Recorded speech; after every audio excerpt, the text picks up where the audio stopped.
Olá, escritores! Sejam bem-vindos à aula de hoje, na qual iremos conversar um pouco sobre a teoria do conto e nessa aula, especificamente, eu irei analisar o conto A Caçada de Lígia Fagundes Telles.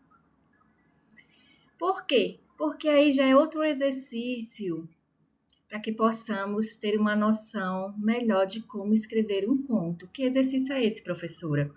Ler contos de autores renomados ou não, mas é muito importante vocês lerem contos para observar como é que esse escritor criou o enredo, quais foram as técnicas que ele utilizou, como estão colocadas as metáforas, as alegorias, o que mais, o tempo na narrativa, porque dessa forma você está treinando a sua visão, né, para conseguir enxergar além do texto literário que está à sua frente. Enxergar também o subtexto. Eu, particularmente, melhorei muito a minha escrita de contista lendo outros contos.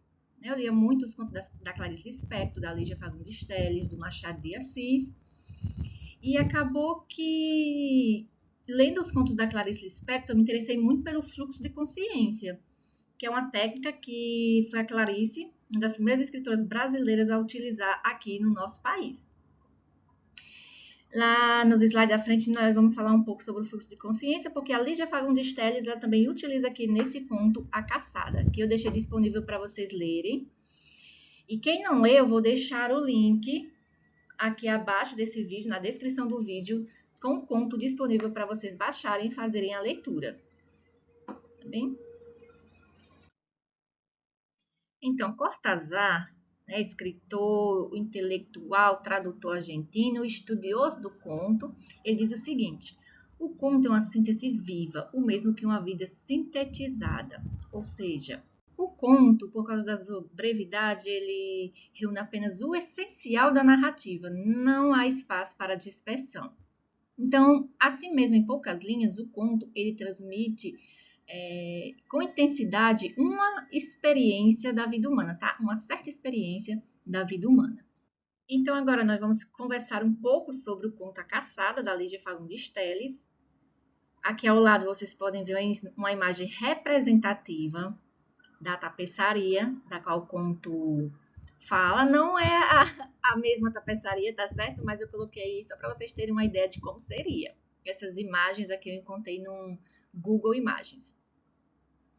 Então, o conto ele narra a história de um homem que vai a uma loja de antiguidades, vê uma tapeçaria e começa a ter devaneios de que ele conhece aquela cena, ele sente como se estivesse ali dentro, vivenciando aquilo. E Lígia, ela utilizou-se de metáforas e alegorias. Ela fala um pouco sobre a fragilidade humana, o medo da morte, do esquecimento. Enfim, vai abordar aí a existência humana.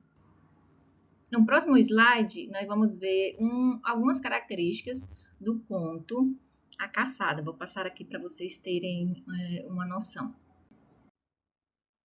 Então, aqui, a primeira coisa que podemos observar é que o conto é narrado em terceira pessoa, heterodiegético.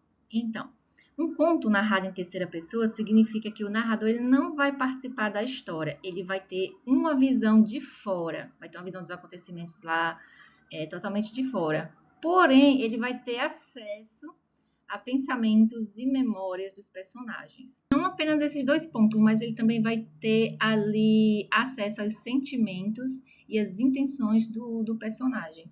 Geralmente, no meu caso, eu gosto muito de utilizar a terceira pessoa e também a primeira pessoa. Quando eu falo também que o narrador é heterodiegético, eu me refiro que a voz que narra, ela está ausente, então ela parte do geral para o descritivo. Aqui nós podemos observar que os diálogos entre o homem e a dona da loja de antiguidades estão no presente. Quando eu coloco os personagens terem diálogos no presente, eu consigo fazer com isso que o leitor tenha mais proximidade com esses personagens. E isso dá a sensação ao leitor de que a narração está sendo simultânea à leitura dele, tá? Então, também é algo que eu gosto mais de utilizar, são esses diálogos no presente. O espaço da narrativa também é muito importante. Como é um conto, foca-se apenas em um espaço.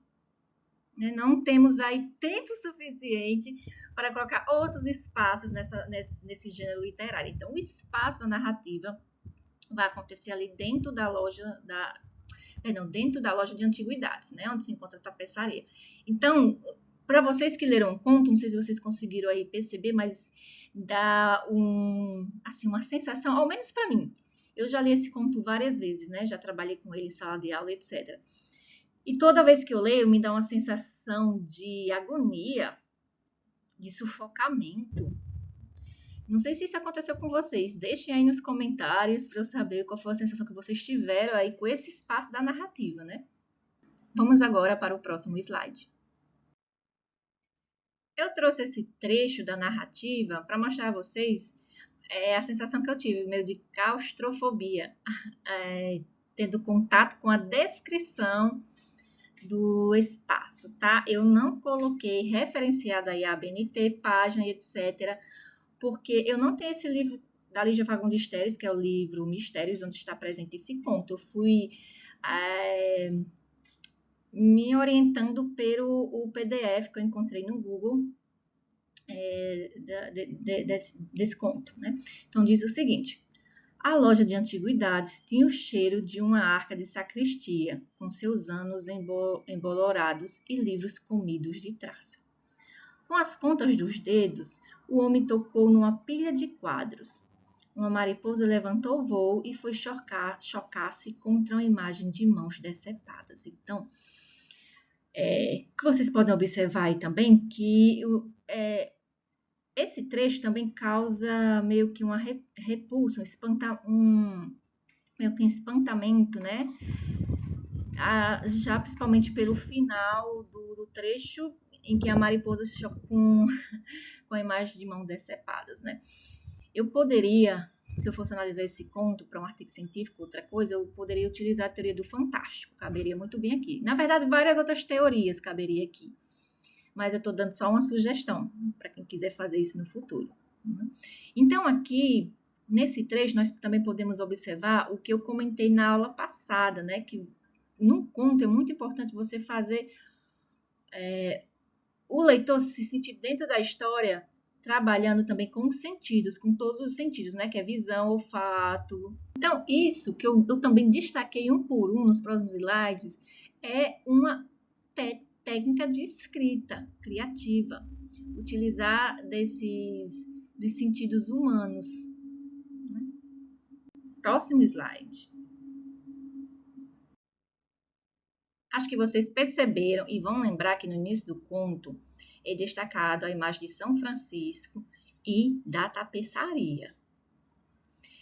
Então, na minha visão, essa tapeçaria poderia ser vista simbolicamente, né, metaforicamente falando, como um espelho, né, na qual ali o personagem está tendo uma visão de si mesmo. E essa imagem do espelho, ela pode muito bem marcar a passagem do real, né, da realidade para a fantasia. E aí eu me lembrei muito da Alice no País das Maravilhas. Coloquei aqui até uma imagenzinha dela, né, do filme, quem assistiu, que também poderia ser utilizada para analisar esse conto, a teoria de Foucault, da loucura. Então, nesse caso, o espelho, também existe, né? O filme Alice através do espelho, algo assim. O livro e o filme, não é isso? Lembrei agora.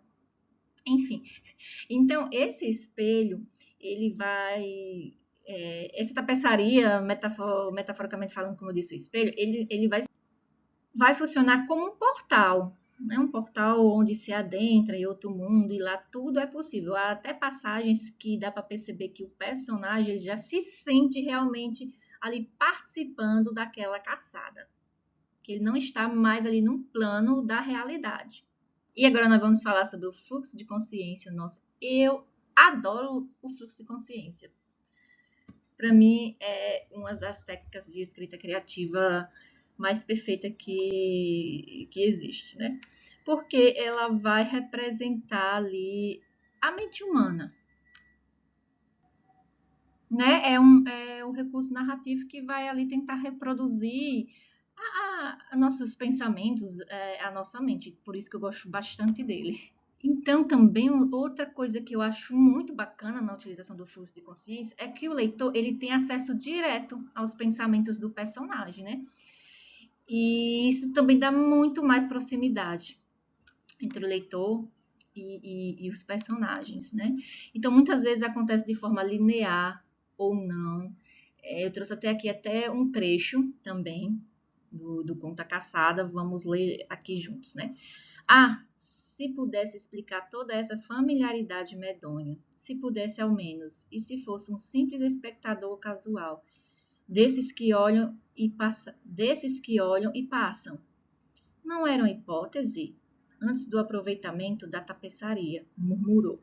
Então, aí nós temos um trechinho no qual nós podemos observar os pensamentos do personagem sobre a tapeçaria, sobre a imagem da tapeçaria. Então, essa técnica, essa combinação aí de fluxo de consciência também poderia ser um monólogo interior, que é basicamente a mesma coisa, né?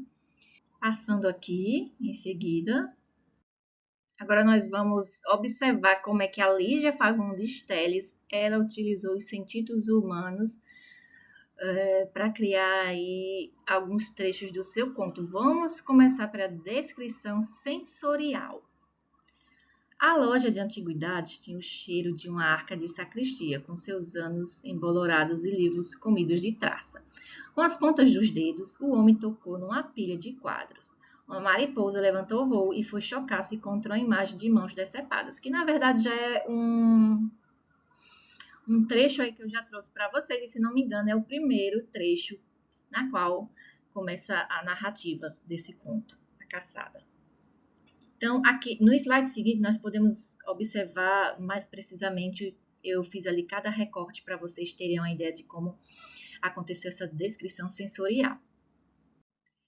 Nesse trecho, vocês podem observar que vai ter aí o detalhe tátil, né, o toque e o visual. Olha, com as pontas dos dedos, o homem tocou numa pilha de quadros, né? O uso das pontas dos dedos reforça o cuidado e a delicadeza do gesto, como se houvesse respeito ou receio diante daquele objeto. Diante desse trecho e do que nós já vimos anteriormente, nós podemos perceber que Lígia Fagundes, ela não quer apenas mostrar o espaço da narrativa. Ela quer que o leitor tenha uma experiência densa, tem uma experiência psicológica e também simbólica. Aqui é a parte do visual, né, que nós temos a imagem em movimento da mariposa, que é a seguinte. Uma mariposa levantou o voo. Então, a mariposa associada à poeira, sombra e brevidade da vida, traz uma sensação de estranhamento e reforça a ideia de lugar antigo, parado no tempo. Gente, olha só a simbologia desse inseto. Então, não é só apenas você escrever literatura. Né? É você saber utilizar de símbolos. São Francisco não está ali por estar, não, o santo. Ele tem uma simbologia também, uma importância, que o São Francisco, ele é o santo protetor dos animais. E qual é a imagem que tem lá na tapeçaria? Uma caça, né? Homens caçando animais. Olha só que interessante. Pensem nisso também. Pensem em colocar simbologias nas histórias de vocês. Eu quero mostrar aqui para vocês como está aí a triangulação que nós também vimos na aula passada, utilizada na construção desse conto. Vocês lembram do triângulozinho, né? Que vem aqui, aí vai, sobe, aí vem a apresentação, aí depois vem o desenvolvimento para chegar no clímax e desfeche tudo, né? Se vocês não lembram, vão assistir lá a aula passada que vocês vão recapitular. Então, aqui, inicialmente, a apresentação, o que ele já faz? Ela apresenta, o homem conhece a tapeçaria na loja. Aí vai o desenvolvimento da história. Percebe mudanças e sente estranha familiaridade. Aí começa o conflito dele entre o real e o imaginário. Em seguida vem o clímax, que entra na tapeçaria, tornando-se parte da cena da caçada, atingido pela seta. E o desfecho é meio ambíguo, né? Traz um final sobre sua morte, a absolvição pela tapeçaria. No meu entendimento, ele teve um infarto e acabou morrendo. Na realidade, porém, vai que lá, né, no pensamento dele foi realmente atingido pela flecha. Eu trouxe aqui um trechinho, que é o final do conto, para vocês verem a grandiosidade de como a Lígia Fagundes escreveu a sensação, né, da morte, do infarto. Olha só. Lançou em volta um olhar esgazeado. Penetrará na tapeçaria. Estava dentro do bosque. Os pés pesados de lama, os cabelos empastados de orvalho. Em redor, tudo parado, estático. No silêncio da madrugada, nem um piar de um pássaro, nem um fafalhar de uma folha. Inclinou-se arquejante. Era o caçador ou a caça? Não importava, não importava. Sabia apenas que tinha que prosseguir correndo, sem parar por entre as árvores. Caçando ou sendo caçado. Ou sendo caçado? Comprimiu as palmas das mãos contra a cara esbraceada. Enxugou num punho da camisa o suor que lhe escorria pelo pescoço. Vertia sangue o lábio gritado. Abriu a boca e lembrou-se. Gritou e mergulhou numa touceira. Ouviu assobiar da seta varando a folhagem. A dor. Não. Gemeu, de joelhos. Tentou ainda agarrar-se à tapeçaria. E rolou encolhido, as mãos apertando o coração. Isso é pura poesia. Essa descrição é ao mesmo tempo detalhada, ao mesmo tempo agoniante, ao mesmo tempo metafórica. Isso é literatura das boas, tá? Isso tudo para relatar que, infelizmente, não podemos fugir, isso dia vai acontecer, todos nós vamos morrer e seremos esquecidos. Isso também traz aí, abordado no conto, apesar de que quem o leitor e também quem for fazer a análise desse conto literária pode ter várias visões sobre isso, mas, sendo sincera, eu acho que Lígia realmente foi uma escritora genial, muito, muito genial, e com a morte dela, o Brasil, o mundo perdeu uma grande autora, enfim. Há outro conto também que eu vou indicar para vocês lerem, é da Clarice Lispector. Clarice, eu já falei para vocês, né, que é a minha escritora favorita, mas enfim, Conto Amor.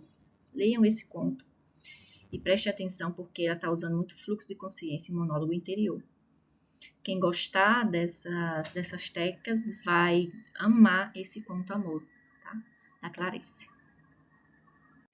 Estas são algumas referências que eu utilizei, né? E tchau, até o nosso próximo encontro literário. Abraço.